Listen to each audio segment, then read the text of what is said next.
Most of us think of ants as solitary foraging insects. They seem so intent on gathering their crumbs and disappearing back into the nest that we don't often stop to think about whether they might be doing something else, something more complicated. For instance, did you know some ant species know how to milk cows? No, not tiny plastic cows made by humans, real live cows, but even smaller than the ants themselves, cows that fit snugly on the tip of the ant's jaws. Welcome to Life Noggin. Today we're going to explore this unexpected relationship and find out why certain ant species prefer dairy farming to hunting. Let's start at the beginning. What kind of cows do ants herd? Well, the answer is aphids. Aphids are tiny soft-bodied insects that feed on the sugary sap found in plants' stems and leaves. As they suck the sap from their plant host, they excrete a sweet liquid called honeydew, and that honeydew is exactly what ants are after. To understand why ants would want to drink honeydew, or for that matter why cows would want to give it up, we need to talk about nutrition. Honeybee colonies are made up of both male and female ants, but only the females do the foraging. Male ants spend most of their time in the nest, either guarding it or tending to the colony's eggs and larvae. But all those activities require lots of energy. It's hard to be a stay-at-home dad. Luckily for the males, female ants can bring home the calories. Foraging ants search for food, but they aren't very choosy eaters.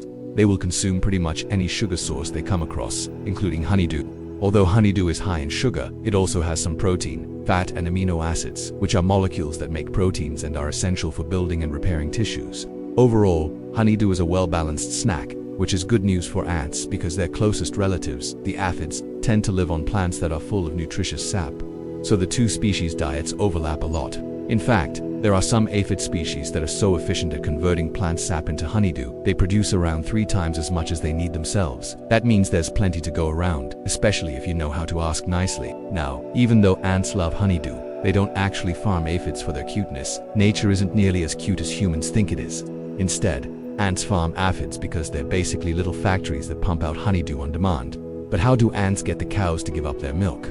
Some of the world's 12,000 or so ant species have figured out how to tap aphids. It all starts when an ant colony finds an aphid nest.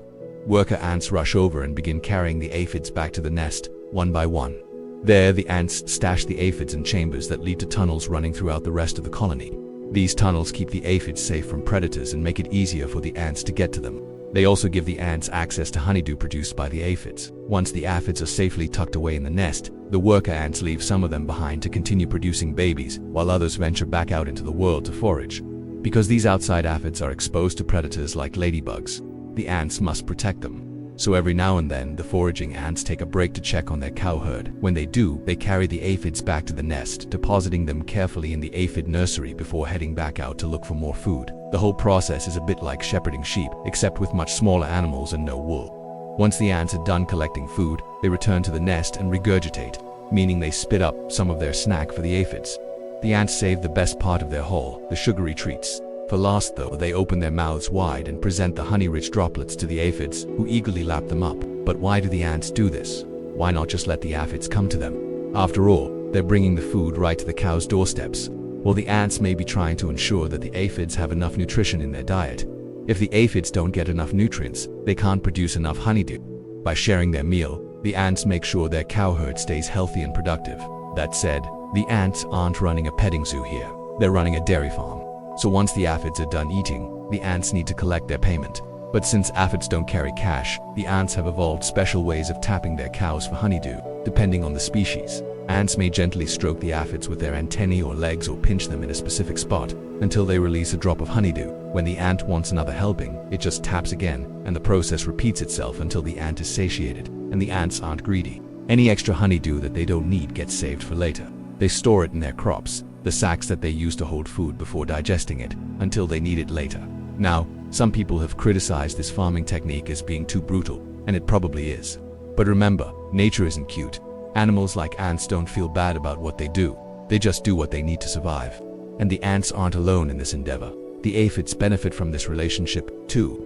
By living in the ant nest, the aphids are protected from predators and ladybugs, who, as mentioned before, really love to eat aphids. Ladybugs are so fond of the taste that if they spot an unprotected aphid, they will gobble it up in a single bite. But when ants farm aphids, ladybugs steer clear of the nests. Not only does this keep the aphids safer, but it also gives them better access to food. You see, ants not only bring the aphids food, they also remove their waste and even feed them to the aphid babies. That's right, ants are raising dairy cows that produce delicious nutrient-packed milk, and they're feeding that milk to their babies.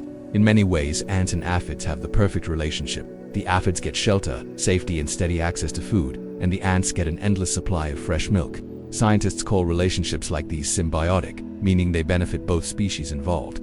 But there are different kinds of symbiotic relationships. Sometimes one partner benefits while the other doesn't really benefit or get hurt.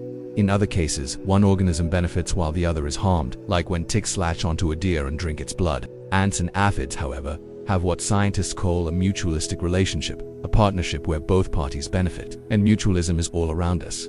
Bees get food from plants and pollinate them at the same time. Humans get food from chickens and other farm animals and provide them with food and water in return. Even our friendly dog who greets us at the door each day wants something from us, some pets, belly rubs, maybe a treat or two. We get companionship and love in return, making it a great deal for both of us. Relationships like these are good for more than just the species involved. Mutualism is a powerful force in evolution. When two species interact with each other closely, say by living together or relying on each other for food, they exert evolutionary pressure on one another.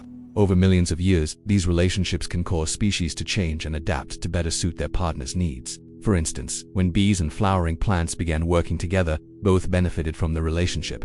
Plants got pollinated and bees got nectar and pollen to eat. But over time, the relationship caused major changes in both groups. Bees' ability to smell flowers and plants' bright petals and enticing scents are thought to be adaptations to this relationship. Similarly, the story of ants and aphids is a tale of mutualism, but it's also a story about cooperation, something we don't often associate with the insect world. Ants and aphids show us that cooperation can occur between species and that it doesn't always have to be cute. Sometimes it's just weird. Even though these strange partnerships are only a small part of the story of life on Earth, they reveal an important truth about our planet. There are all kinds of relationships between organisms, from beneficial to harmful and everything in between. So the next time you look at an animal, no matter how big or small, remember it has a past, one filled with ancestors and partners that have helped shape it into the creature we see today.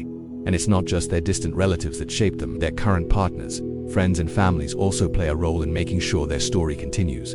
Thanks for watching this episode of Life Noggin. If you liked it, hit the like button below to help us grow. And remember, don't tap your cows too hard. They might run away, or worse, you'll get milk on your hands.